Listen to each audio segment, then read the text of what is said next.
بسم الله الرحمن الرحیم. سلامونه او نیکې هیلې د فیسبوک او یوټیوب چینل خوږو درنو لیدونکو هیلهمند یم چې روغ جوړ وایاستئ او د صحت جامې مو پر تن وي او د قرنطین او روژې سره په خیر پایئ. لکه څرنګه مې چې تاسو ته وعده درکړې وه چې په دې میاشت کې به زه تاسو ته 3 زیري لرم چې لومړی زیری مې خوشبختانه درته وویلې هغه د 2 کتابونو د ژباړې تکمیل او پای و چې چاپ ته چمتو شول.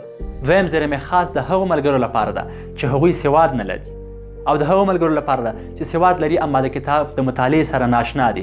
د هغو ملګرو لپاره ده چې کتاب لوستل ورته ستونزمن وي. د هغه ملګرو لپاره ده چې کتاب لولي اما چې شی نشي اخیستلی. د هغو ملګرو لپاره چې د مطالعې په وخت کې حواس تیت و پرک وي.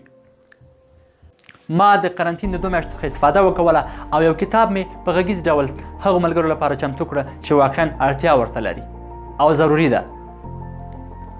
دا به د هغو ملګرو سره مرسته وکړي څوک چې نشي لوستلی، څوک چې وړانده دي او یا هم بنا دي خو لوستلی نشي، یا هم بنا هم د لوستلی هم شي خو مګر د مطالعې سره شوق نه لري یا هم ورسره روږدي نه دي. کتاب مطالعه یې خیسته کوي، د کتاب مطالعه یې خلق تنګوي. دا د هغو ملګرو لپاره ده. ستونزه دې حل کړه.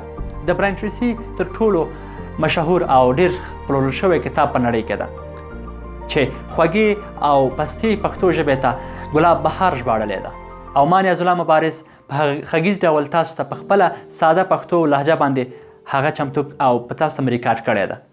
هیلهمند یم چې دغه 2 میاشتنی زحمت مې هدر لاړ نه شي او ټول ملګري د دې څخه ګټوره استفاده وکړي او ګټور ورته تمام شي. د تاسو مرسته به زما سره دا وي چې زما دغه چینل سبسکرایب کړئ او د زنګ بټن کېکاږئ تر څو زما د هرې نوې ویډیو څخه په وخت خبر شئ. ښې چارې بریمن اوسئ.